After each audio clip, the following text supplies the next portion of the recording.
السلام علیکم لسنرز، آج جو میں ناول ریڈ کرنے جا رہی ہوں وہ ہے دیارے صبح کے اجالوں میں جو کہ تری ہے نایاب جیلانی کی۔ ناول شروع کرنے سے پہلے پلیز اگر آپ نے ابھی تک چینل کو سبسکرائب نہیں کیا تو اسے سبسکرائب ضرور کریں، ویڈیو کو لائک کریں، ساتھ ہی بیل آئیکن کو بھی پریس کریں تاکہ ہر نئے آنے والے ناول کی اپڈیٹ آپ کو ملتی رہے۔ چلیے شروع کرتے ہیں اس کی 6 قسط۔ ایک بات تو طے تھی، اسما کو اسی گھر میں رہنا تھا اور عمر بھر کے لیے رہنا تھا۔ ہادی اسے اپناتا یا نہیں، اس کے گھر میں اسے جائز مقام ملتا یا نہیں، پھر بھی ہر صورت اسے یہیں رہنا تھا۔ وہ پیچھے مڑ کر اپنے پیاروں کو تکلیف دینے کا سوچ بھی نہیں سکتی تھی۔ وہ پیچھے جاتی تو لازماً گلناز کی چال سے پردہ اٹھانا پڑتا۔ عاشر کے دل میں بال آ جاتا، گلناز کا منصوبہ مکمل ہو جاتا اور سادہ لو اسما یہ قیامت تک چاہتی اور وہ عاشر تک بنک بھی نہیں پڑنے دیتی، پھر زخم اپنی ذات پر سہ لیتی۔ اب ساری صورتحال اسما کے معاملہ فہمی کے سپرد تھی۔ وہ چاہتی تو اپنے جذبات اور وقار کی ناقدری پر واویلا ڈال کر اپنے بھائی کی دنیا اجاڑ دیتی، لیکن وہ ایسا نہیں کر سکتی تھی۔ اس نے اپنا معاملہ اللہ کے سپرد کر کے بس اپنے شوہر ہادی کے دل کو رام کرنے کا فیصلہ کر لیا تھا۔ گلناز سے باز پرس یا لعنت ملامت کا خیال دل سے نکال دیا تھا۔ اسے وقت سزا دیتا یا پھر اپنی بھیانک چال کا خود ہی شکار ہو جاتی۔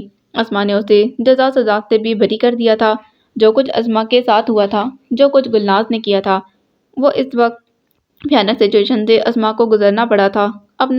اسے اپنا نصیب جان کر وہ اپنے لیے بہتری کی خود کوشش کرنے لگی تھی۔ ہادی ایک انسان ہی تو تھا نا، کوئی پتھر تو نہ تھا کہ ٹوٹ نہ سکتا۔ پتھر بھی تو ٹوٹنے اور پگھل جاتے ہیں۔ وہ دل میں پختہ ارادے کے ساتھ میدان میں کودی تھی، اس بات سے بے خبر کہ ابھی اس کی آزمائش کے دن سمٹے نہیں، ابھی اس کا امتحان ختم نہیں ہوا، بلکہ اصل امتحان تو اب شروع ہوا تھا۔ یہ ایک کوہر میں لپٹی سویر تھی۔ گرمیاں ساری پنڈی میں رہ چکی تھیں۔ یہاں پر دن کو گرمی ہوتی اور رات کو انتہائی ٹھنڈ، لیکن جیسے ہی موسم نے کروٹ بدلی، سویر بھی کوہر میں لپٹ کر نمودار ہوتی۔ ہر سو یوں لگتا کہ جیسے برف ہی برف گری ہے۔ موسم بدل گیا تھا، شاید پنڈی میں بھی موسم بدل گیا تھا۔ وہاں یہ بھی سردی کے آثار شروع ہو گئے تھے۔ موسم کا تو پتہ نہیں تھا، البتہ رویوں میں سرد پن ضرور آ گیا تھا۔ کبھی کبھی اسے لگتا کہ گلناز نے اسمارا کو بھی اسما سے بدگمان کر دیا ہے۔ اسمارا بہت کم فون کرتی تھی، بلکہ اسما ہی اسے فون کرتی۔ اسمارا کا رویہ بہت سرد اور برفیلا ہو گیا تھا، اگرچہ وہ اسما کی اکلوتی بھابھی بننے والی تھی۔ جبھی اس کے رویے کا سرد پن اس کے دل میں پھانس بن کر اٹک جاتا تھا۔ اسما کے کون سے بہت سے بھائی تھے کہ اگر ایک بھابھی اچھا برتاؤ نہ کرتی تو دوسری سے اسما اچھی امید رکھ لیتی۔ اس کی تمناؤں کا ذکر عاشر اور اسمارا ہی تھے، لیکن اسمارا اسے بہت کھنچ گئی تھی۔ سننے میں آیا تھا کہ اس کی گلناز سے کافی دوستی ہو گئی تھی۔ وہ گلناز کے ساتھ اب زیادہ وقت گزارتی تھی۔ یہ اسما کو عاشر نہیں بتایا تھا۔ شروع میں گلناز نے بھی اسما سے رابطہ رکھنے کی بہت کوشش کی تھی۔ اس کے بہت دفعہ فون اور میسج آتے تھے اور وہ اپنے ہر ایونٹ کی تصویریں بھی بھیجتی تھی۔ تنگ آ کر اسما نے نمبر ہی بدل لیا تھا۔ وہ کم از کم گلناز جیسی سپولنٹ سے کوئی رابطہ نہیں رکھنا چاہتی تھی۔ اسما اسے اپنی نفرت تک کا حقدار بھی نہیں سمجھتی تھی، جس نے ان کی زندگیوں میں تباہی بھر دی تھی، انہیں ایک دوسرے سے دور کر دیا تھا۔ اسما میکے اس لیے نہیں چاہتی تھی کہ وہاں گلناز سے سامنا ہوگا اور مامی کے ساتھ ساتھ اسمارا کا سرد رویہ سہنا پڑے گا۔ اگر اماں بابا ہادی کو مجبور کر کے ساتھ بھیج دیتے تو اسما کو اس معاملے میں بہت سے خدشات لاحق تھے۔ وہ چاہتی تھی کہ عاشر اور اسمارا کی خیر خیریت سے شادی نپٹ جائے تو پھر ہادی کو اعتماد میں لے کر گلناز کے سارے کرتوت کھول کر دکھا دے گی، تب ہادی کو بھی یقین کرنا پڑے گا۔ لیکن اس سے پہلے ہادی کا اعتماد جیتنا تھا اور یہ کام بہت کٹھن، دشوار اور اذیت ناک تھا۔ ہادی کا اب بھی وہی معمول تھا، وہ رات 1 بجے گھر آتا اور منہ اندھیرے نکل جاتا۔ اس کا کھانا پینا کہاں چل رہا تھا، اسما کو کچھ خبر نہیں تھی۔ جاتے سمے دونوں جٹھانیاں زری اور رضا خواہ مخواہ اپنی انرجی ضائع کرتی رہی تھیں، بار بار اسما کو سمجھا کر ہادی کے دل کو معدے سے گزر کر قابو کر لینا، دیکھنا کیسے یہ جن قابو میں آتا ہے۔ اور وہ ان دونوں کو فون پر بھی نہیں بتا سکتی تھی کہ اس کا ہادی گھر میں کھانا کھائے گا تو گزر ہوگا نا۔ پر کشف اور فلک بھی کم کم آتی تھیں۔ فلک دبئی میں ہوتی تھی جبکہ کشف مانسیرا میں، وہ بھی کم کم یہاں آتی تھی۔ پورے گھر میں سناٹے بولتے تھے یا پھر ملازمہ پھلن دیوی کی آواز گونجتی۔ اماں اور اسما کے ساتھ پھلن دیوی کب تک لمبی لمبی ہانکتی۔ بولنے میں تب مزہ آتا تھا جب آگے سے جواب ملے، تب آ کر پھلن دیوی بھی خراٹے مارنے لگتی، کیونکہ یہ دونوں ساس بہو انتہائی کم گو واقع ہوئی تھیں۔ اسما کی خاموشی پر اکثر اماں کو ہول اٹھنے لگتے، تب وہ پھلن دیوی کو دھمکا جڑ کے اٹھاتی۔ ناس بیٹی، میرے سارے لڑکوں کے ساتھ بڑی چونچیں لڑاتی ہے، اب زبان کہاں گروی رکھائی ہے، ہر ڈھرام ہنس نہیں سکتی۔ بول بھی نہیں سکتی، کم از کم اسما کو یہ ساتھ دیا کر۔ پھلن دیوی اس حملے پر اچانک پھڑک کر مار کر اٹھ بیٹھتی تھی، پھر ہڑبڑا کر آنکھیں مسلتی، اس کی بات سمجھنے کی کوشش کرتی۔ اماں جی، کیا ہنسانے پر ہی تنخواہ ملے گی؟ وہ دانت نکوس کر پوچھتی تو اماں سے ایک اور دپ رسید کرتی۔ نا مراد، میرے لڑکوں کے ساتھ ٹھٹے لگاتے ہوئے تنخواہ لیتی تھی کیا؟ تب پھلن دیوی کا جناتی کہکا پورے کمرے میں گونج اٹھتا۔ آپ کے لڑکے بہت مخولیے ہیں اماں جی، بغیر ٹکٹ کے مزہ کرا دیتے ہیں، اتنا ہنساتے ہیں کہ آپ و آپ منہ سے لطیفے نکلنے لگتے ہیں۔ اچھا اب غصہ نہ کرو، میں اسما باجی کو بڑا ہنساؤں گی، ایمان سے۔ پھلن دیوی اماں کی گھوری پر ذرا دور گھسک کر بولی تاکہ پھر سے دھمکا نہ پڑ جائے۔ پر اس کام کے لیے آپ کو کچھ دینا پڑے گا۔ اس نے ڈیلے گھما کر اپنا مطالبہ سامنے رکھ دیا۔ کیا؟ اماں نے خفگی سے پوچھا۔ اسما بھی دلچسپی سے ان کی باتیں سن رہی تھی۔ میرا دل جی، پھلن دیوی ذرا شرما کر دوپٹے کا پلو منہ میں اڑسنے لگی۔ اماں اور اسما اس کی بات پر حیران رہ گئی۔ ارے کسے؟ اماں نے سخت غصے میں آ کر پوچھا۔ دلدار خان کو۔ پھلن دیوی مارے حیا کے مر مٹی تھی، اپنا تربوز جتنا سر گھٹنوں میں چھپا لیا۔ اماں نے بیک وقت اسے دو ہتھڑ مارا تو اچانک ہڑبڑا کر سیدھی ہوئی۔ ارے وہی جو اپنی فیکٹری کا چپڑاسی ہے، سال بھر نہاتا نہیں، مہینہ بھر کپڑے نہیں بدلتا، بولے تو ڈول کی ضرورت نہیں۔ اماں نے تفصیل سے جتایا تو پھلن دیوی کا من بھر کا سر اس بات میں ہل گیا، تب اسما کو بھی لب کشائی کرنا پڑی۔ ارے پاگل، محبت تو دیکھ کے کرتی، کیا آئٹم پسند کیا ہے، اوپر سے دھونس دیکھو۔ دل تمہارا اٹھا کر دادا خان کے حضور پیش کریں، وہ چاہے تو تمہارے دل کو اپنے دل کے ساتھ ملا لے، چاہے تو اٹھا کر جانوروں کی خوراک بنا دے۔ حد ہے پھلن دیوی، خود کی ایسی ناقدری چاہتی ہو۔ اسما نے تعصب سے ڈپٹا تو پھلن دیوی کو یاسیس کا دورہ پڑ گیا۔ کچھ نہ پوچھو باجی جی، یہ محبت کمبخت بڑا خوار کرتی ہے، کھوتے پر آ جائے تو بس اس کو شہزادہ بنا دیتی ہے۔ پھلن دیوی نے ایک جذب کے عالم میں محبت کی تشریح بیان کر دی۔ اگر کسی ڈنگر سے ہو جائے جیسے دلدار خان تو بس جی کچھ نہ پوچھو، ڈنگر بھی خود کو شہزادہ عالم سمجھنے لگتا ہے، جیسے اس میں ہیرے تارے جڑ جائیں۔ پھلن دیوی نے اب کلس کر کہا۔ تو محبت تو دیکھ کر کرنی تھی نا، بلکہ ٹھونک بجا کر، عقل اور دماغ کو استعمال کر کے، ورنہ کھوتا سمجھ کر لوگ بیوقوف بنا جاتے ہیں۔ جانے کوئی کب دبے قدموں اندر داخل ہوا تھا، اتنی خاموشی کے ساتھ کہ اسے خبر تک نہ ہوئی۔ وہ چونکی تو تب جب ہادی ان کے سروں پر سوار ہو گیا۔ اتنے دنوں بعد اس کی آواز سننا، بالکل اچانک سننا، ایک خوشگوار حادثہ تھا تو ان سب پر گزر چکا تھا۔ اسما نے اپنی دھڑکنیں سنبھالی اور اماں سے اپنی بے بہا خوشی، جبکہ پھلن دیوی بھی نہال ہو گئی۔ بھائی جان، شکر ہے آپ کی صورت دکھائی دی، ورنہ ہمیں تو آپ کی شکل بھولنے کے قریب تھی۔ اخبار میں اشتہار لگتا تو پتہ چلتا۔ ابھی میں آپ کو کوئی بے نہتا مسنڈا سمجھ کر گھر سے نکالنے والی تھی، جو جانے کیسے اندر گھس آیا۔ اب ڈنڈا پڑتا تو پتہ چلتا۔ پھلن دیوی کے فراٹے بھرتی زبان کو اسما بڑے رشک کے عالم میں دیکھ رہی تھی۔ ہادی نے اس کی بے دریغ بکواس پر غصہ تک نہیں کیا تھا، کیسی حیرت کا مقام تھا۔ اسما کو ایک مرتبہ پھر رشک آیا۔ یعنی تمہارے ڈنڈے سے بچنے کے لیے مجھے صبح شام اپنی صورت دکھانی ہوگی، تم سے آشیرواد لینا ہوگا، تم سے بھاشن سننا ہوگا۔ ہادی نے اماں کے قریب بیٹھتے ہوئے پھلن دیوی کو مخاطب کیا۔ وہ صاف طور پر اسما کو نظر انداز کر رہا تھا۔ اسما کا دل لمحوں میں بوجھل ہو گیا۔ اسے اپنا آپ بے معنی سا لگا، جیسے مس فٹ۔ اس نے سوچا کہ وہ یہاں سے ہٹ جائے۔ وہ جانے لگی تب اماں کی آواز سنائی دی۔ میرے بچے، کہاں ہوتے ہو تم؟ اماں کو اپنی صورت بھی نہیں دکھاتے؟ میں ترس گئی ہوں تمہاری شکل دیکھنے کو۔ وہ تو پردیس چلے گئے ہیں دو، تم تو قریب ہو، پھر بھی سالوں کی دوریوں اور فاصلوں پر، آخر یہ سب کب تک چلے گا؟ اماں کے گلوگیر لہجے اور آواز پر ہادی کی طرف بہت دیدنی تھی۔ اسما کمرے میں رک نہیں سکتی تھی کہ اپنا نظر انداز کیے جانا گوارا نہیں تھا، لیکن باہر کھڑے ہو کر ان کی باتیں بھی تو سن سکتی تھی۔ گو کہ یہ نازیبا حرکت تھی، لیکن ہادی کی آواز سننا کم از کم اس طریقے سے ہی صحیح۔ وہ اپنے من کی خواہش پر بے بس ہو گئی تھی، ایسی بچکانہ سی خواہش تھی۔ تم ہمارا قصور معاف نہیں کرو گے؟ ہمیں کیوں سولی پر لٹکا رکھا ہے؟ اماں کے آنسوؤں نے اسے بخش دیا۔ وہ چپ چاپ انہیں سنتا رہا۔ آپ کا کوئی قصور نہیں اماں، بس میری قسمت خراب تھی۔ اس نے کافی دیر بعد لب کشائی کی۔ اسما کا باہر کھڑے دل دھڑکتا رہا۔ قسمت کو کیوں دوش دیتے ہو؟ تمہاری قسمت تو بہت اچھی ہے، تمہیں اتنا اچھا ساتھ ملا۔ اماں نے پیار سے اس کی پیشانی چوم کر دلاسا دیا۔ آپ کہتی ہیں تو مان لیتا ہوں، آپ سے بحث نہیں کر سکتا، آپ کا دل نہیں دکھا سکتا۔ ہادی کی دکھ سے بھری آواز آئی تھی۔ اگر میری بات کا اتنا خیال ہے تو میری جان، اپنی روٹین ٹھیک کرو، وقت سے گھر آیا کرو، صبح آرام سے ناشتہ کر کے فیکٹری جایا کرو، میرے دل کو بھی سکون دو۔ اماں نے اس کے بالوں میں ہاتھ پھیر کر بوسہ دیا۔ آپ کے دل اور سکون کی خاطر میرا سب کچھ قربان، کوئی اور حکم؟ آج وہ فرما برداری کے سارے ریکارڈ توڑ رہا تھا۔ اندر اماں کو اور باہر اسما کو جیسے غش آنے لگا۔ میں واری جاؤں، بس تو پہلے والا ہادی بن جا، جو شرارتی، ہنستا مسکراتا۔ اس گھر کے سناٹوں میں تیری آواز کی گونج اور در و دیوار کی رونقیں بحال ہو سکتی ہیں۔ اب یوں لگتا ہے کہ میرا گھر خدا نخواستہ قبرستان ہو۔ ان کی آواز ٹوٹ کر آنسوؤں میں گھل گئی تھی۔ ہادی بے قرار ہو گیا۔ بس آپ اور بابا خوش رہیں، میں کچھ اور نہیں چاہتا۔ ہادی نے ماں کے ہاتھ چوم لیے۔ اور ہم چاہتے ہیں کہ بس تو خوش رہے، اسما کو خوش رکھے۔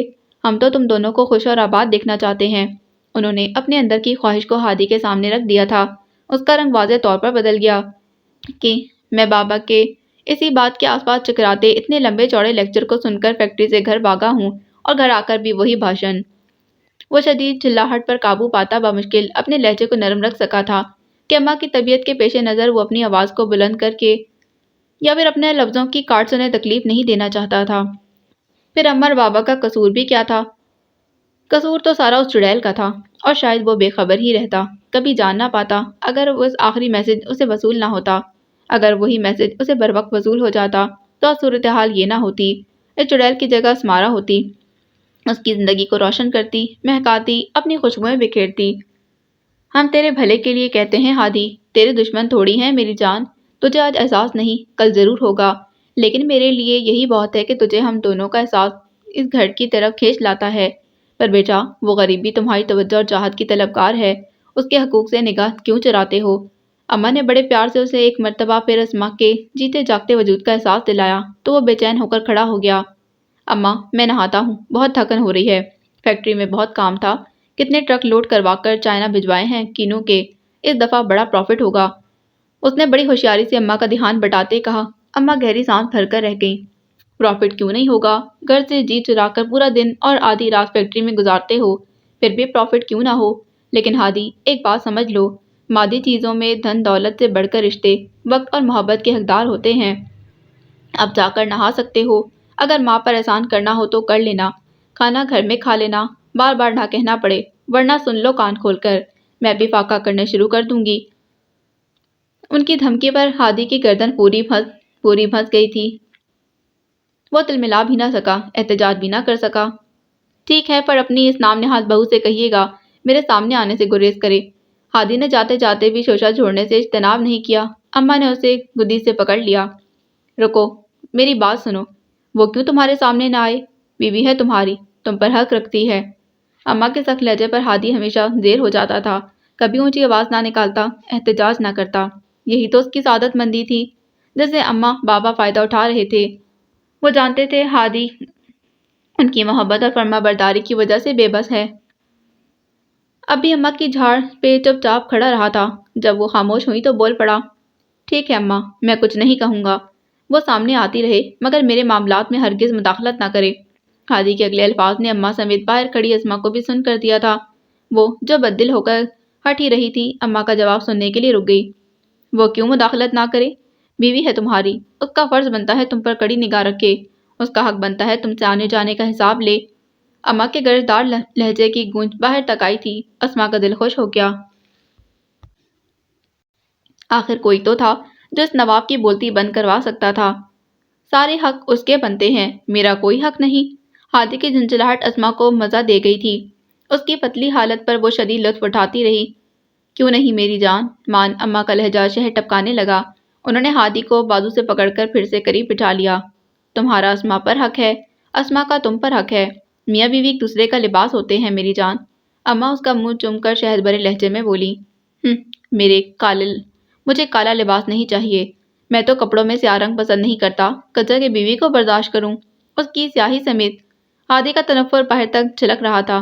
اسما کے معاملے میں وہ اپنی نفرت کو انتہاؤں تک لے جاتا تھا، اور اس کے معاملے میں ہر بات کرتے مبالغے کی حد کراس کر جاتا۔ ابھی اس کے چمکتے سانولے رنگ کو سیاہی کا تانا دے کر وہ اپنے کمرے میں چلا گیا، جبکہ اسما کے دل پر ایک بار پھر بوجھ آ گرا تھا۔ قدم قدم پر ایسی ذلت کا اس نے کبھی تصور بھی نہیں کیا تھا، اور نہ کبھی اسے احساس دلایا تھا کہ کسی نے کہ وہ کم صورت ہے۔ اسے تو ہمیشہ اپنی پرسنالٹی اور ذہانت پر اعتماد تھا، کبھی اس کا اعتماد ڈگمگایا نہیں تھا، لیکن یہاں پر زندگی کے اس موڑ پر اسما کو اپنی کم روئی سے شدید شکایتیں ہونے لگی تھیں۔ کاش وہ خوبصورت ہوتی اور ہادی اسے اتنا ذلیل نہ کرتا۔ لیکن بات یہاں خوبصورتی کی نہیں تھی، ہادی تو اپنا اشتعال اسے ٹارچر کر کے نکال لیتا، وہ اپنے ساتھ ہونے والے دھوکے کا بدلہ لے لیتا، شاید اسما کو قدم قدم پر ڈی گریڈ کر کے، قدم قدم پر اس کی تذلیل کر کے وہ اپنے بیوقوف بنائے جانے کا انتقام لینا چاہتا تھا۔ اس رات وہ سر شام گھر آیا تھا، پھر اس کا معمول بن گیا، وہ جلدی گھر آتا اور ناشتہ کر کے صبح فیکٹری چلا جاتا۔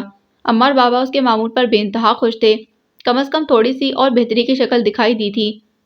انہیں آنے والے حالات سے اچھی امید تھی کہ نہ اچھا وقت زیادہ دیر ٹھہرتا نہ برا، کبھی برے دن بھی اچھے دنوں میں ضرور بدلیں گے۔ وہ اس آس اور امید کے ساتھ ہر چڑھتے سورج کو طلوع ہوتا، پھیلتا اور سکڑتا دیکھتے تھے۔ اماں اور بابا کے سمجھانے بجھانے اور سائم کی لمبی لمبی کالز پر لمبی لمبی نصیحتوں کو ایک کان سے سن کر دوسرے سے اڑا نہیں سکتا تھا۔ بہرحال یہ اس کے مقدم رشتے تھے۔ وہ ایک چڑیل کی خاطر اپنے پیاروں سے جھگڑے لڑائیاں مول لے کر انہیں کیوں ناراض کرتا؟ گو کہ اس کے بہت اپنے اس چڑیل کی خاطر اس کے ساتھ سوتیلوں سے بڑھ کر سلوک کرتے تھے۔ ہر کوئی اسما کی فکر میں مرا جا رہا تھا۔ وہ زری تھی یا عزا، فدا تھا یا سائم، بس ایک کشف تھی اس کی پیاری بہن، جسے اپنے بھائی کے خوابوں، سپنوں اور خواہشوں کے اجڑنے کا صدمہ تھا، جو اپنے بھائی کی زندگی میں آئے اندھیروں پر کرتی تھی۔ باقی سب تو اس اندھیرے سے سمجھوتا کر چکے تھے، بس کشف اور ہادی اتنا بڑا جگر نہیں کر پائے تھے۔ سو آج کل ہادی عزا اور سائم سے فون پر لمبی لمبی باتیں کرنے کے بجائے اپنی بہن کشف سے دکھڑے روتا۔ فیکٹری میں کام ختم کرنے کے بعد اس نے کشف کو فون کھڑکا دیا تھا۔ وہ بھی اسی فون کے انتظار میں بیٹھی تھی، سو فوراً ہی ریسیور اٹھا لیا۔ کیا کر رہے تھے؟ کیا گھر نہیں گئے؟ اپنے نصیبوں کو رو رہا تھا۔ گھر کس کی خاطر جاؤں؟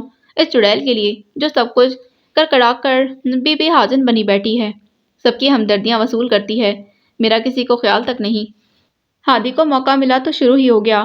ویسے بھی اسما کی برائیاں کشف کے علاوہ اور کوئی نہیں سنتا تھا، سو وہ جی بھر کے بڑاس نکال کر ہی گھر جاتا۔ میں تمہارا کرب سمجھتی ہوں ہادی، غم نہ کرو، میں تمہارے ساتھ ہوں۔ ہادی کا دکھ کشف کے دل پر دقت طاری کر دیتا۔ غم نہ کروں تو کیا کروں؟ الٹا لٹک جاؤں، کسی دریا میں کود جاؤں؟ وہ تب کر چلایا۔ الٹا لٹکو مگر جگہ دیکھ کر، کہیں چوٹ نہ آئے۔ دریا میں کودنے کے لیے راوی مناسب ہے، اس میں پانی کم ہوتا ہے یا ہوتا ہی نہیں، کشف نے سمجھاتے ہوئے کہا۔ ہادی کلس اٹھا۔ بہن بنو، چڑیل نہ بنو۔ ہادی کو غصہ آ گیا۔ چڑیل صرف ایک ہی تمہاری جان کے لیے کافی ہے، خبردار جو مجھے چڑیل کہا، کشف نے تب کر جتایا۔ اچھا غصہ مت کھاؤ، میرے لیے کچھ سوچو، میں کہاں جاؤں؟ کیا کروں؟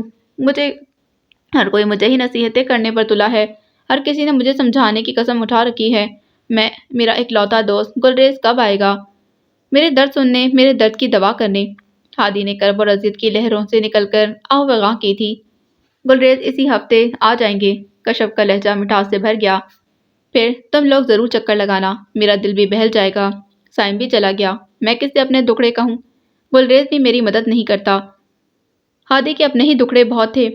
جب گلریز نے کہا تھا کہ شادی 2 ماہ ڈیلے کر لو، وہ بھی شامل ہو سکے، تب تو تمہارے کانوں پر جوں تک نہیں رینگی تھی، تم 2 دن بھی شادی آگے کروانے والے نہیں تھے۔ اب گلریز کے لیے اپنے مطلب کو بے قرار ہو رہے ہو تاکہ اس کو اپنے دکھڑے سنا سکو۔ کشف نے اسے آڑے ہاتھوں لیا تو وہ گلا کھنکاٹتا ہوا رہ گیا تھا۔ مجھے کیا خبر تھی میری زندگی تباہ ہونے والی ہے، ورنہ یہ شادی ہی نہ کرتا۔ اب تو جو ہونا تھا ہو گیا۔ کشف نے گہری سانس لی۔ کم از کم تم تو یہ ٹیپیکل ورڈ مت بولو، ہر ایک سے سن سن کر میرے کان پک گئے ہیں۔ ہادی چڑھ گیا تھا۔ تو پھر کیا کہوں؟ تم ہی الو بن گئے تھے۔ کبھی ایسے بھی ہوا ہے، منگنی کسی سے، باتیں کسی سے، محبت کسی سے اور شادی کسی سے؟ کشف نے اس کے پٹھے پر ہاتھ دھرا۔ وہ کرا بھی نہ سکا۔ یعنی یہی میری کمزوری تھی؟ اس کا دل بھر آیا۔ تو اب وہ کہاں ہے تمہیں الو بنانے والی؟ کشف کو اس پر شدید غصہ آیا۔ سامنے ہوتی تو اس کی گردن مروڑ دیتی، جس نے اتنی زندگیوں کا تماشا بنا دیا تھا۔ وہ مجبور ہو گئی تھی۔ اس کا آخری میسج میں نے شادی کے بعد پڑھا۔ تم جانتی تو ہو میرا موبائل گم ہو گیا تھا، وہی موبائل جس میں میرا پرانا نمبر چل رہا تھا۔ مجھے وہ موبائل بعد میں ملا، اس میں سینکڑوں ٹیکسٹ تھے اس کے، کچھ ایسے عجیب کہ جو میرا دماغ گھما گئے، جانے وہ خود کس اذیت اور تکلیف میں تھی۔ ہادی کنپٹیاں دباتا خود بھی الجھا دینے والی کشمکش میں مبتلا تھا۔ اس کا دل اسمی سے ہٹتا ہی نہیں تھا، وہ اسے بے قصور سمجھتا تھا اور گنہگار بس اسما تھی۔ چھوڑو اس مصیبتوں اور تکلیفوں کو، اس نے کون سا ٹھیک کیا؟ بابا نے خود بتایا ہے، انہوں نے تمہارا رشتہ اسما سے ہی طے کیا تھا۔ یہی تمہاری منگیتر تھی جو بابا نے تمہارے لیے پسند کی تھی۔ بیچ میں جس نے بھی انٹری ماری سارا قصور اسی کا ہے۔ کشف نے پہلی مرتبہ اسما کی حمایت کرنا چاہی تھی۔ ہادی کے لیے انتہا تب کر جھنجھلا گیا تھا۔ ہادی بے انتہا تب کر جھنجھلا گیا تھا۔ تم کچھ نہیں جانتی کشف، اس کا بھی کوئی قصور نہیں تھا۔ یہ ساری سازش اسی چڑیل کی اور اس کے ابے کی تھی۔ بابا اسمی کا رشتہ لینے گئے تھے، اس چڑیل کے ابے نے چالاکی سے اپنی بیٹی کو میرے پلے باندھ دیا۔ ہادی نے اسمی کے آخری میسج پر لکھے گئے لفظ دہرا دیے تھے۔ وہ شدید ہیجانی اذیت میں تھا، نہ کچھ کر سکتا تھا، نہ اسمی تک پہنچ سکتا تھا، نہ اس کی تکلیف کم کر سکتا تھا۔ ہر طرف سے اس کے رستے مسدود ہو چکے تھے۔ وہ کیا کرتا؟ اس نے مجھے مدد کے لیے پکارا تھا، اس نے مجھے بہت یاد کیا، ہزاروں کالز کی، سینکڑوں میسج بھیجے، اور میرا نمبر بند ہو گیا، میرا موبائل کھو گیا، میں نے دوسری سم بھی نہیں نکلوائی۔ اس پچھتاوے سے نہیں نکل سکوں گا، میں خود کو کیسے چین دلاؤں؟ وہ کرب کی اتھاہ گہرائی میں تھا۔ ہادی، میں تمہاری تکلیف سمجھ سکتی ہوں، لیکن اب کیا ہو سکتا ہے؟ کچھ بھی بدل نہیں سکتا۔ بابا اور اماں اسما کے لیے بہت ٹچی ہیں۔ کشف نے اسے احساس دلایا تھا۔ بابا اور اماں کی وجہ سے مجبور ہوں، ورنہ اس چڑیل کو مزہ چکھا دیتا۔ ہادی نے دانت کچکچائے۔ اچھا اب گھر جاؤ، دیکھو وقت کیا ہو رہا ہے، ابھی 2 دن پہلے اماں سے وعدہ کیا تھا تم نے جلدی گھر آنے کا۔ کشف نے نرمی سے اسے ٹوکا۔ تب وہ دل پر بھاری بوجھ لیے فیکٹری سے باہر آ گیا تھا۔ جیب تک آنے کے بجائے اس نے پیدل گھر جانے کو ترجیح دی تھی۔ وہ جیبوں میں ہاتھ ڈال کر بڑے مضطرب انداز میں سڑک پر چل رہا تھا۔ اس کی زندگی میں کیسی فلمی سچویشن بنی تھی؟ ایسا تو ڈراموں یا افسانوں میں ہوتا تھا۔ کم از کم ہادی نے اب تک ایسی کوئی سچویشن نہیں دیکھی تھی۔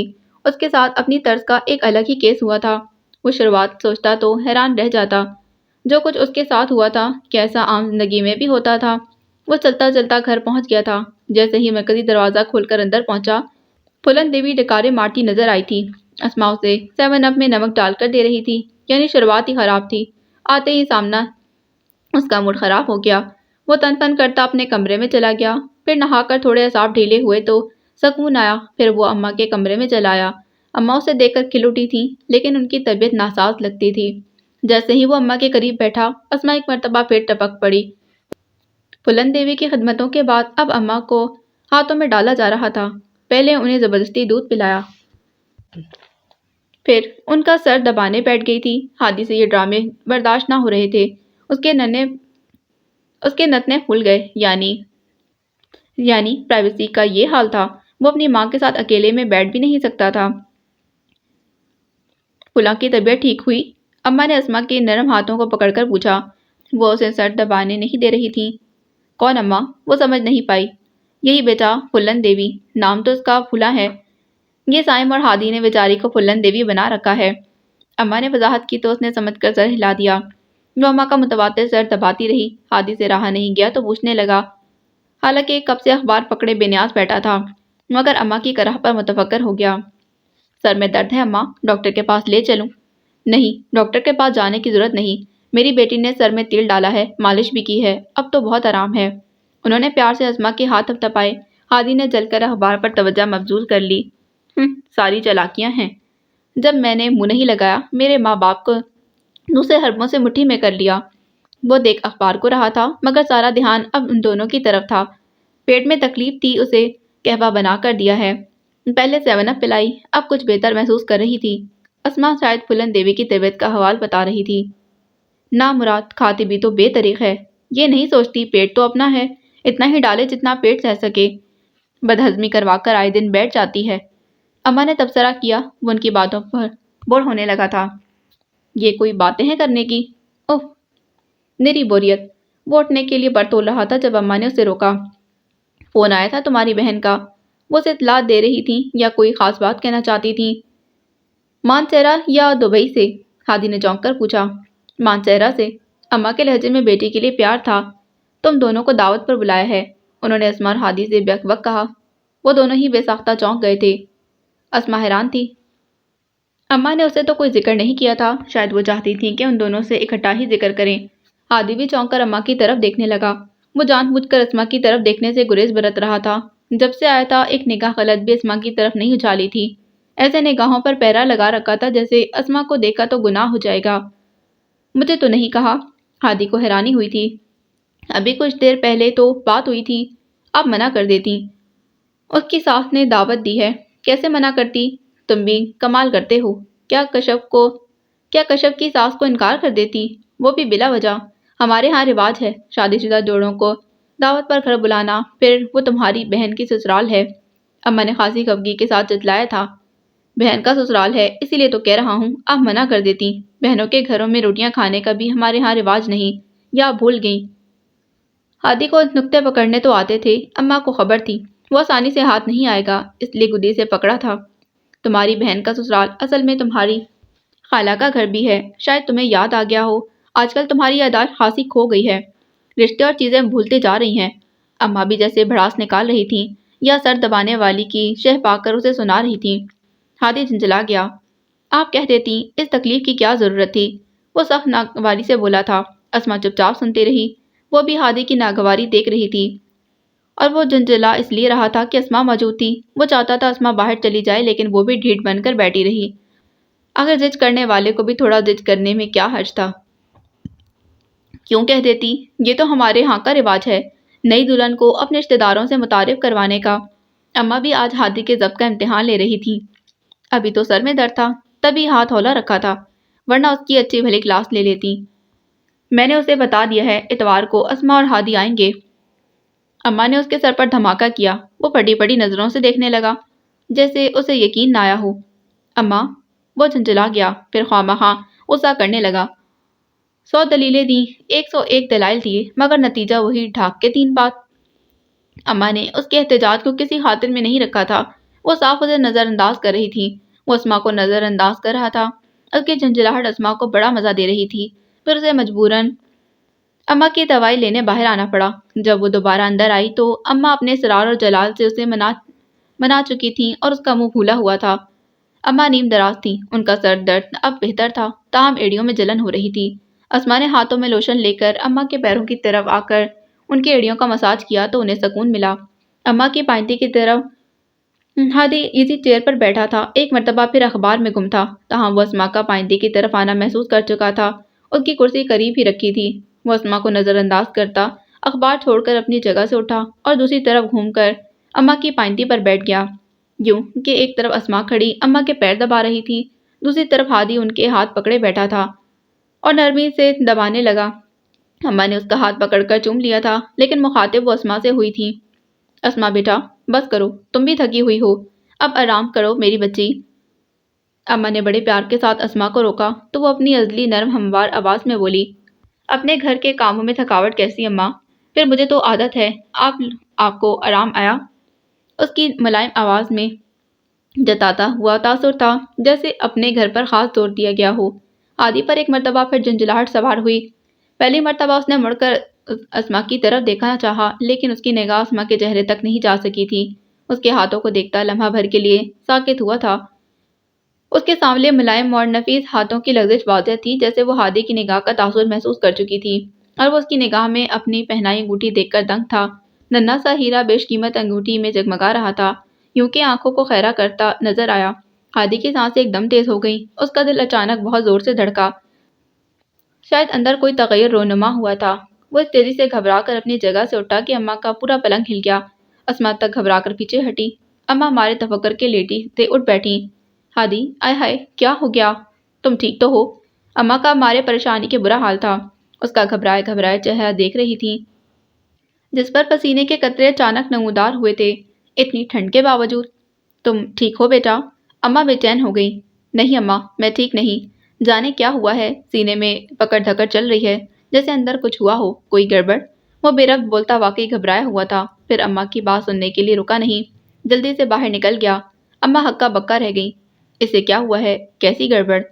کون سی تکلیف؟ مجھے بہت پریشانی ہو رہی ہے، جانے سے کیا ہوا؟ یہ لڑکا امتحان بنتا جا رہا ہے، کچھ سمجھ نہیں آتا، پل میں کچھ، تمہارے ساتھ تو اس کا برتاؤ ابھی تک اجنبی ہے، میاں بیوی والی بات نظر نہیں آتی، فدا اور زری، صائم اور رضا جیسی حقیقی ہنسی کہیں دکھائی ہی نہیں دیتی۔ جانے یہ کب سنبھلے گا، عجیب و غریب باتیں کرتا ہے، دل کی رضامندی کے ساتھ تم سے شادی کی، پھر جانے کس کی نظر لگ گئی۔ وہ ہادی کے بدلتے مزاج کے رنگوں کی عادی نہیں تھی، اس لیے بار بار گلوگیر ہو جاتی تھی۔ اماں آپ پریشان نہ ہو، سب ٹھیک ہو جائے گا، وقت گزرنے کے ساتھ سب اچھا ہو جاتا ہے۔ اسما نے ہمیشہ کی طرح انہیں تسلی دی تھی۔ پتہ نہیں کب اچھا ہوگا، 1 ماہ سے اوپر ہو گیا تمہاری شادی کو، اس لڑکے کے مزاج اب بھی ٹھکانے پر نہیں۔ بیٹی تم ہی کوشش کیا کرو، بیویوں کو 100 طریقے آتے ہیں، وہ اعراض برتتا ہے تم ہی فاصلے مٹاؤ۔ اماں کی آنکھوں میں امید چمک رہی تھی۔ اماں نے گہری سانس کھینچ کر اعصاب ڈھیلے چھوڑ دیے تھے۔ فاصلے تو تب مٹائے جاتے ہیں جب کوئی گنجائش نظر آئے، وہ اماں سے کہہ نہ سکی تھی۔ جانے کیسے بدگمانی کی گرہ ڈال رکھی ہے، کوئی دکھائی نہیں دیتا اسے، ورنہ تم سا ہیرا تو اندھیروں میں بھی روشنیاں بکھیر دے۔ اماں کا تعریفی انداز اس کا سر جھکا گیا تھا۔ ہر ایک کی باطنی نگاہ ایسی شفاف نہیں ہوتی جو کھرے کھوٹے کی پہچان کر سکے۔ وہ اماں کو بتا نہیں سکی تھی۔ ان کا بیٹا ظاہری نگاہ سے دیکھتا ہے، اپنے ماں باپ جیسی نظر اس کے پاس نہیں۔ سب ٹھیک ہو جائے گا اماں، نہ بھی ہوا تو میں آپ کی بیٹی بن کر ہمیشہ آپ کے پاس رہوں گی، آپ کو کبھی اکیلا نہیں چھوڑوں گی۔ اس نے اماں کے ہاتھ نرمی سے اپنے ہاتھوں میں دبا لیے تھے۔ اماں اب دیدہ ہو گئیں۔ جیتی رہو میری بچی، سدا سہاگن رہو، ہمیشہ ہادی کے ساتھ ہنستی بستی نظر آؤ، میں تمہیں ہمیشہ آباد اور خوش دیکھنا چاہتی ہوں۔ ایسی سوئی اور ویران نہیں، وہ دن نہ جانے کب آئے گا جب ہادی کو اپنی بیوقوفی کا احساس ہوگا۔ اماں کا عزیزگی اور رنجیدگی سے برا حال تھا۔ وہ خود کو اسما کا گنہگار سمجھتی تھیں، حالانکہ وہ دونوں بالکل اس معاملے میں بے قصور تھے۔ اب اسما انہیں کیا بتاتی، شاید ہادی بھی اتنا قصوروار نہیں تھا۔ یہ تو اسما کو اس کے اپنوں نے دوستی کے نام پر لوٹا تھا۔ وہ اماں کو گلناز کی کمینی بھری داستان نہیں سنا سکتی تھی۔ اگر ہادی نے اماں بابا اور سب سے چھپا رکھا تھا تو وہ کیوں اپنا بھرم توڑتی؟ اسما میری بچی، تم خود ہادی کو رام کرو، اس کی بدگمانی کو ختم کرو۔ بیویوں کے پاس تو 100 ہتھیار ہوتے ہیں بیٹا، مرد کا دل موڑنا کوئی مشکل کام نہیں، سجا بنا کرو، اس کے آگے پیچھے پھرا کرو۔ وہ اپنی سادگی میں اسے مشورہ دے رہی تھی۔ اسما کو نہ چاہتے ہوئے بھی ہنسی آ گئی تھی۔ اسے پھر سے اماں کا دل رکھنے کی خاطر سر ہلا دیا تھا۔ اب وہ انہیں کیا بتاتی، ان کا بیٹا اسے دیکھنا تک گوارا نہیں کرتا، وہ سنگار کیا دیواروں کے لیے کرے۔ اچھا اب جا کر اسے دیکھو، جانے کیا ہوا ہے، کھانا وغیرہ دو اسے، اماں نے اسے احساس دلایا۔ تو وہ گہری سانس کھینچ کر مرے مرے قدم اٹھاتی اپنے کمرے کی طرف آ گئی تھی۔ دل پر بوجھ سا آ گیا تھا۔ وہ اپنے کمرے میں آنے کے بجائے باہر نکل گیا تھا۔ سامنے ہی زیر تعمیر ایک مکان تھا جس کے احاطے میں اینٹوں کے چبوترے بنے تھے۔ اینٹیں، ریت، بجری اور ساری بلڈنگ مٹیریل سے بھری ہوئی تھی۔ ہر طرف تعمیراتی لوازمات بکھرے تھے۔ اس وقت مزدور مستری سب گھروں کو لوٹ چکے تھے کہ وہ احاطے کی خاموشی میں کچھ وقت گزار سکتا تھا۔ ابھی وہ اینٹوں کے چبوترے پر بیٹھا ہی تھا جب سائم کی کال آ گئی۔ اس کی وہی نصیحتیں تھیں، ساری پرانی باتیں، اسما کا دل ٹوٹنے کا احساس، اور جو ہادی کا دل ٹوٹا تھا اس کی فکر کسی کو نہیں تھی۔ اس کے جذبوں کا جو مذاق اڑایا گیا تھا اس کا خیال کسی کو نہیں تھا۔ پھر اسمی کے وہ میسج جانے اس نے کن حالات میں کیے تھے۔ میں آپ کو بہت کچھ بتانا چاہتی ہوں مگر مجھے لگتا ہے ہمیں وقت مہلت نہیں دے گا۔ میرے دل پر بڑا بوجھ دھرا ہے، کیسے کہوں، کس طرح کہوں، بس اتنا جان جائیں کہ میرے اپنوں نے ہم دونوں کے درمیان اونچی فصیلیں کھڑی کر رکھی ہیں۔ میرے اپنوں نے مجھے دھوکہ دیا، جو میرا نصیب بن کر آیا تھا اسے زبردستی میرے پھپھا جی نے اپنی بیٹی کا نصیب بنا دیا۔ آگے بھی بہت سی تفصیلات تھی جن کا لب لباب یہی تھا کہ اسمارا کے ساتھ پورا دھوکہ کیا گیا تھا اور اسمارا کو راستے سے ہٹا کر بابا کے دوست نے اپنی بیٹی کا نصیب چمکا لیا تھا۔ لیکن وہ یہ نہیں جانتے تھے دھوکہ دہی اور زبردستی سے گھر بنائے تو جا سکتے ہیں مگر بسائے نہیں جا سکتے۔ ہادی فی الحال اس بات پر کڑ کر غصہ نہیں کھا رہا تھا۔ اس کی جلاہٹ اور اشتعال کی وجہ کوئی اور تھی۔ ابھی سائم نے جو باتیں کہی تھیں انہی کے تناظر میں وہ عجیب کشمکش کا شکار تھا۔ اتنے دن ہو چکے تھے، میں نے تو سمجھا تھا کہ تمہیں کچھ عقل آ گئی ہوگی، مگر تم تو وہی لکیر کے فقیر، بات کو جانے ہی نہیں دے رہے۔ شرم کر کچھ، ایک لڑکی کے جذبات اور دل کے ٹکڑے کرنے کا جرم کر رہے ہو۔ اس کا صبر مت آزماؤ، بہتر ہے حالات ٹھیک کرو، اچھے بچوں کی طرح اپنی زندگی میں سیٹل ہو جاؤ، خیالوں اور خوابوں سے نکل آؤ۔ تمہاری تو قسمت اچھی ہے، اتنی قانع اور صابر بیوی ملی، ورنہ کوئی اور ہوتی تو اپنی اس قدر تذلیل پر تمہیں دن میں تارے دکھا دیتی اور پورے خاندان میں ہماری وہ بے عزتی ہوتی کہ حد نہیں۔ اب بھی وقت ہے، سنبھل جاؤ۔ اسما بہت نائس ہے، قابل قبول، اچھے انداز اور گفتار والی، سلیقہ مند، باادب، خوش مزاج، اور تمہیں کیا چاہیے؟ ایک باکردار بیوی کے مل جانے پر بجائے شکر ادا کرنے کے تم الٹا اینٹ رہے ہو۔ کیا تم خود کو لکی نہیں سمجھتے؟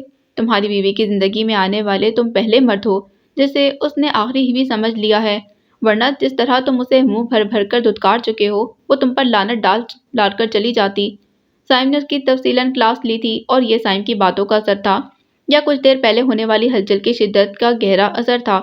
اسما کی انگلی میں دمکتی انگوٹھی جو اس نے ابھی تک نہیں اتاری تھی، اس کی نرم نرم آواز اور خوبصورت ہاتھ میں انگوٹھی کا بولتا ہوا احساس، پورے 1.5 ماہ بعد پہلی مرتبہ اس نے اسما پر نگاہ ڈالی تھی۔ گو کہ اس کا چہرہ نہیں دیکھا، تاہم اس کا وہ ہاتھ اور انگوٹھی کی چمک ذہن اور دل سے نکلنے سے قاصر تھی، اس لیے اس پر جھنجھلاہٹ سوار ہو گئی تھی۔ وہ اس احساس سے پیچھا چھڑوانا چاہتا تھا مگر ہر دفعہ منہ کی کھانی پڑی۔ یہ گہرا پڑتا کچھ بولتا احساس اس کے دل اور دماغ کو شکنجے میں جکڑ چکا تھا۔ وہ خود پر حیران تھا، اسما اسے آج اتنی بری کیوں نہیں لگی تھی؟ اس کی سوچ یکلخت کیوں بدلی تھی؟ اتنی تبدیلی کا احساس کیوں آیا تھا؟ وہ اسما کو متواتر کیوں سوچ رہا تھا؟ آخر یہ سب کیا ہو رہا تھا؟ کیا میں اسما کی طرف مائل ہونا چاہتا ہوں اس کے دھوکے، فراڈ اور منافقت کے باوجود؟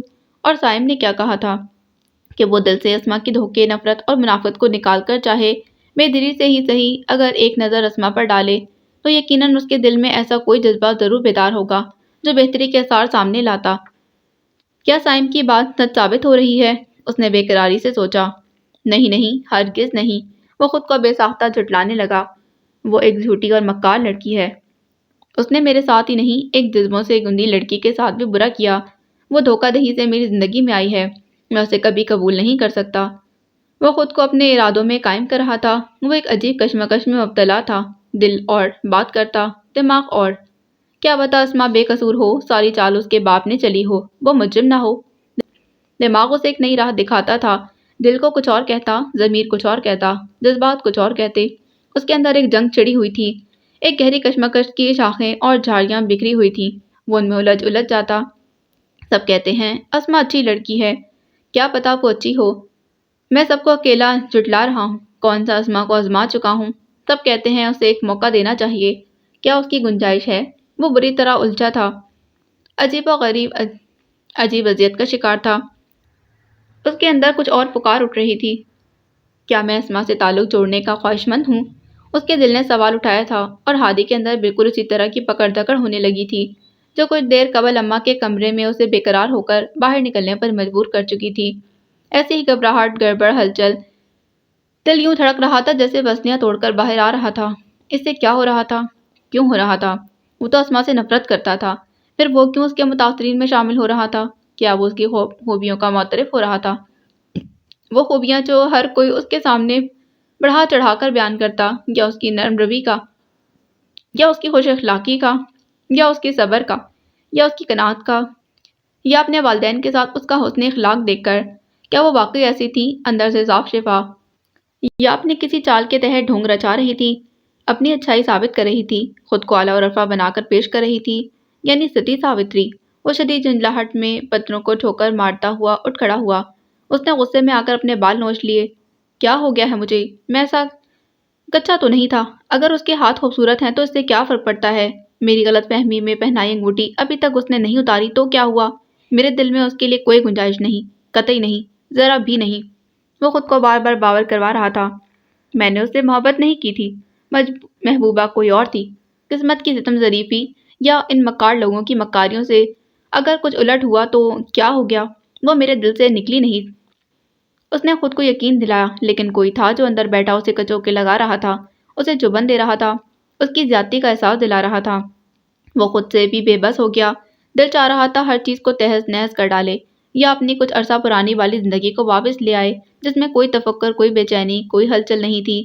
وہ کتنے پرسکون اور مزے سے بھرپور دن تھے جب وہ اپنی ماں اور بابا کے ساتھ ہنستے کھیلتے وقت گزارتا تھا، کبھی بھائیوں سے گپ شپ لگاتا، کبھی اپنے جگری یار گلریز کی واٹ لگانے مانسہرہ چلا جاتا، اور کبھی پھولن دیوی کو ناک تک عاجز کر دیتا۔ یہی گھر تھا جس میں کہکے اور ہنسی کی چنکار گونجا کرتی تھی، مسرتوں کے دیے روشن ہوتے تھے، ہر وقت ایک گہما گہمی کا احساس رہتا تھا۔ پھر سائم اور فدا چلے جاتے تو پھر ویسی بے رونقی چھا جاتی۔ کیا اب بھی ایسے حالات تھے؟ فدا اور سائم کے بعد گھر میں اتنی خاموشی اور تنہائی تھی؟ شاید نہیں، اب کچھ بدلا ہوا تھا، لیکن اس نے کبھی محسوس نہیں کیا تھا۔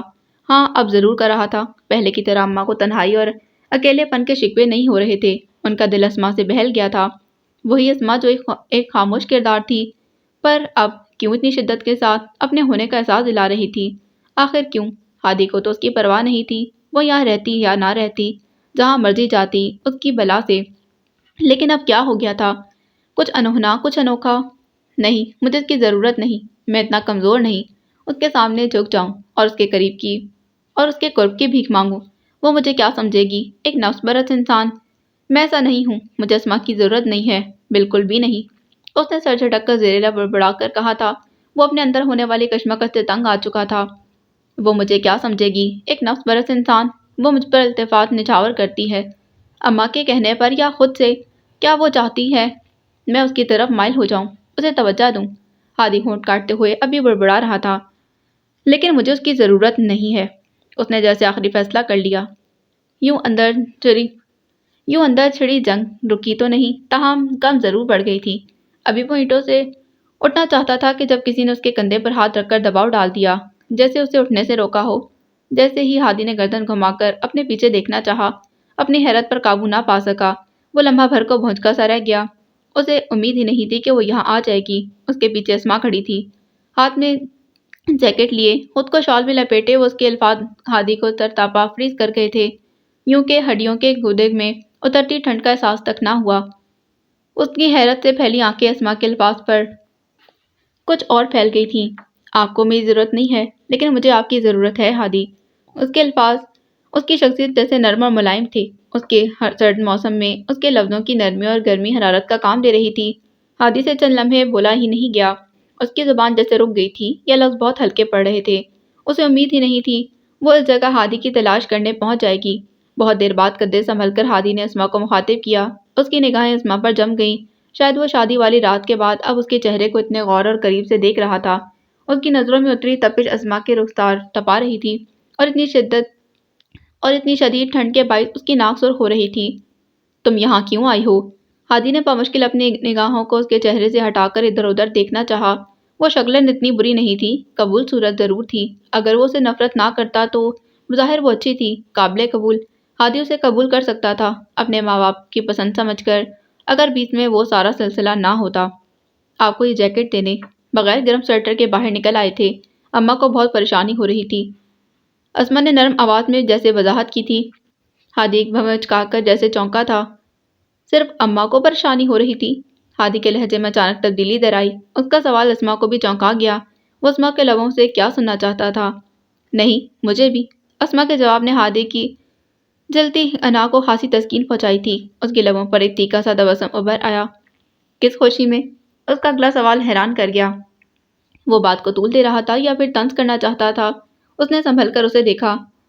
اسی خوشی میں نہیں، پریشانی میں کہ آپ میرے شوہر ہیں۔ اتنی ٹھنڈ میں باہر بیٹھ کر اولے چبائیں گے تو لازماً نمونیا ہو جائے گا۔ اسما کا جواب ہادی کو اچھا بھلا نشانے پر جا کر لگا۔ اس کی ساری تراری ہوا ہو گئی۔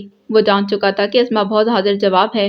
خود اس کے پیاروں نے بھی اسے اسما کے چیدہ چیدہ خوبیاں ازبر کروا دی تھیں، سو حیران ہونا کر کے وہ اسما کو مزید سنانا چاہتا تھا۔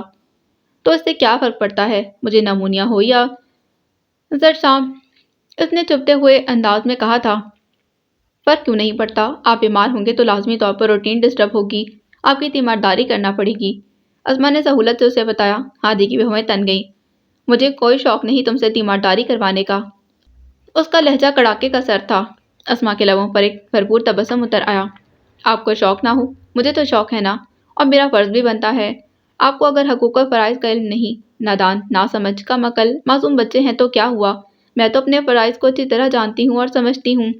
اسما نے بڑے گہرے لہجے میں اسے اس کی ہر کوتاہی اور بے پرواہی کا احساس دلایا، اور یقینی طور پر وہ سمجھ بھی گیا، تاہم تسلیم کرنا اس کی شان کے خلاف تھا۔ یہ تمہاری استادی مجھ پر نہیں چلے گی، اس نے کاٹدار انداز میں جتایا۔ اپنے علم اور فضل کا روب کسی اور پر ڈالنا سمجھی؟ کوئی اور کیوں؟ آپ کیوں نہیں؟ جب سنائیں گے تو سنیں گے بھی، اور اتنا حوصلہ اور ہمت ضرور رکھا کریں۔ وہ اسے 2 لمحوں میں کیسی چوٹ مار گئی تھی، جو بات سمجھ میں آئی تو بلبلا اٹھا تھا۔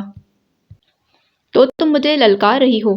مارے غصے اور اشتعال کے اس نے اسما کا بازو دبوچ لیا، یوں کہ اسما اس حملے کے لیے تیار نہیں تھی۔ وہ پتھریلی بجری پر لڑکھڑا کر گرنے لگی۔ ہادی بے ساختہ چونکا، پھر اسے غیر دانستگی میں سہارا دینا پڑا، کیونکہ اسما اس کی باہوں کے حصار میں تھی۔ یہ اچانک آنے والی سچویشن تھی جس نے دونوں کو ہی بوکھلا دیا تھا۔ اسما اپنی جگہ شرمندہ تھی اور ہادی اپنی جگہ۔ حالانکہ اس میں حرج ہی کیا تھا؟ کون سا گناہ ہو گیا تھا؟ اسما کو سہارا دے کر، لیکن ہادی کی جھنجھلاہٹ اور خفت کم نہ ہوئی۔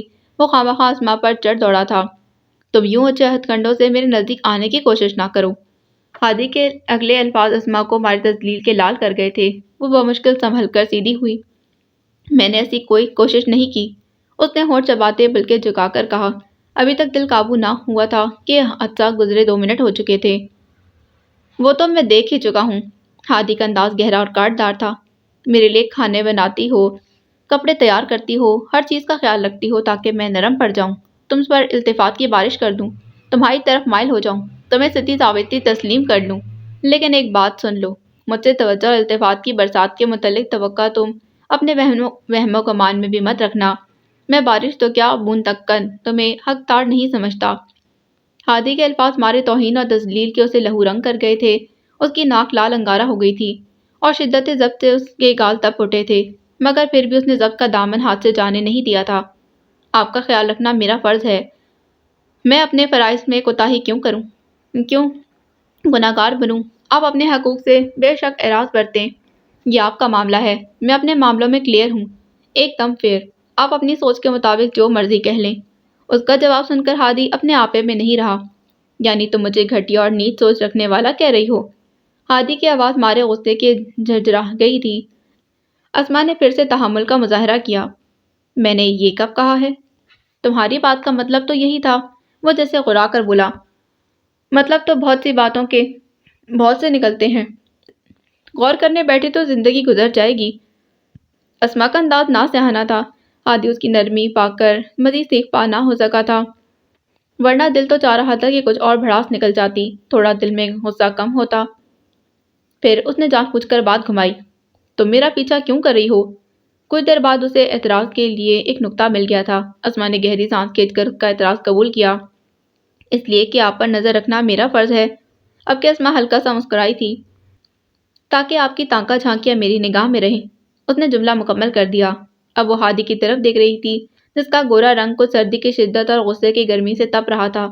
اس کے جواب نے اسے خوب تلملا دیا تھا۔ تمہارے اور کون کون سے فرائض ہیں؟ مجھے ایک ہی دفعہ بتا دو تاکہ میں محتاط ہو سکوں۔ وہ کلس کر بولا۔ کیسی چالاک لڑکی ہے، مجال ہے جو ہار جائے۔ وہ تو بدو بولے جا رہی ہے، ذرا بھی لحاظ اور مروت نہیں، منہ پھاڑ کر شوہر کو جواب دے رہی ہے، اور اماں بتا رہی تھی کہ کم گو ہے، بولتی نہیں۔ اب اماں یہاں آ کر دیکھیں، کم گو بہو کے جوہر، اتنی لمبی زبان ہے، شیطان کی آنت سی، اتنا باعمل بنتی ہے، سارے زمانے کے عالم فاضل، اتنا پتہ نہیں کہ شوہر کو اتنا بھی مٹاتے نہیں۔ اگر وہ سچ مچ میں پڑ جائے تو لا حول ولا قوت۔ یہ میں کیا خود کو شوہر کا خطاب دے رہا ہوں؟ حد ہے یار، میں نہیں ہوں اس کا زبان دراز فراڈن مکارن کا شوہر۔ وہ چلبلاتا ہوا پیچوتاب کھا رہا تھا۔ فرائض کی حقیقت آہستہ آہستہ کھل کر سامنے آئے گی، اتنی بھی کیا جلدی ہے، ابھی تو آغاز سفر ہے، 50-60 سال تو ہمیں اکٹھے ہی رہنا ہے۔ اسما نے مسکرا کر جیکٹ اپنے دائیں بازو پر منتقل کر لی، کیونکہ ہادی نے جیکٹ پہننے سے انکار کر دیا تھا۔ وہی ذاتی اناق کی بنیاد پر کہ ناک نیچے ہوتی ہے، اور ابھی صرف ایک شرٹ پہن کر کھڑا تھا، جو کہ اتنی سرد موسم میں ناکافی تھی۔ اسما کو شدید ٹھنڈک کا احساس ہو رہا تھا، گو کہ اس نے گرم سویٹر اور شال بھی اوڑھ رکھی تھی، پھر بھی ٹھنڈ ہڈیوں میں گھس رہی تھی، اور اس نے قبالے بے تکلفی سے جیکٹ کو بازو سے اتارا اور شال ہٹا کر خود پہن لی۔ وہ آنکھیں پھاڑے ہیں کرتا اس کی کارروائی دیکھ رہا تھا۔ جب اسما نے جیکٹ پہن کر زپ بند کی تو ہادی تڑک کر رہ گیا۔ یہ جو جوتوں سمیت آنکھوں میں گھستی ہے، ایسی دیدت لیری، اور ابھی میری فکر کا لاگ رانپ رہی تھی۔ یہی فکر تھی کیا؟ صرف ایک مرتبہ کہا کہ جیکٹ پہن لوں، میں نے انکار کیا تو خود پہن لی، حد ہے۔ وہ شدید سلگن کا شکار دل میں سوچے جا رہا تھا۔ آپ کی جیکٹ بہت گرم ہے، بڑا سکون آیا۔ اب وہ جان بوجھ کر اسے جلانے کی غرض سے جیکٹ کی تعریفوں میں زمین آسمان کے کلابے ملا رہی تھی۔ ہادی لمحہ بھر کے لیے سوچتا رہا، اسے کون سا بھڑکتا جواب دیتا جس سے اس کی بولتی بند ہو جائے۔ میں خود بھی بڑا گرم ہوں، چاہے تو آزما سکتی ہو۔ ہادی کا انداز معنی خیز ہو گیا تھا۔ اس نے آنکھوں میں ڈھیر سارا طنز بھر کر اسے بغور دیکھا۔ وہ اس کے دیکھنے اور بولنے پر شدید گھبراہٹ کا شکار ہوئی۔ ایک لمحے کے لیے گڑبڑا بھی گئی تھی، پھر اس نے خود پر قابو پا لیا، لیکن اس کا لہجہ اب ہموار نہیں تھا۔ ہادی کو بڑا ہی مزہ آیا، یعنی اس کے لفظوں نے اسما کو بوکھلانے پر مجبور کر دیا تھا۔ اس کا اعتماد ڈاواں ڈول ہوا۔ ہادی کو بڑی کامیابی کا احساس ہوا۔ یعنی وہ آئندہ بھی ایسی صورتحال کریٹ کر کے اسما کے اعتماد کے بنیادوں کو ہلا سکتا تھا۔ وہ اسما کو ضد کر سکتا تھا، اب باتوں کے دروں سے زیر کر کے میدان چھوڑ کر بھاگنے پر مجبور کر سکتا تھا۔ ہاں، وہ ایسا کر سکتا تھا۔ تب اسما خود بخود اسے تنگ آ کر اس پر لعنت بھیج کر واپس چلی جاتی۔ وہ عمار بابا کے سامنے مظلوم بن کر سرخرو ہو جاتا۔ اس کے بعد ہادی کی من پسند زندگی کا آغاز ہو جاتا۔ کتنا زبردست خیال اس برفیلے موسم میں آیا تھا۔ وہ گھر جاتے ہوئے پہلی مرتبہ اتنے عرصے بعد ایک ترنگ اور ایک تازگی محسوس کر رہا تھا، اور ان دونوں کو ساتھ ساتھ اندر داخل ہوتے دیکھ عمار بابا مارے خوش فہمیوں کے خوشی سے نہال ہو رہے تھے۔ باقی اگلی قسط میں۔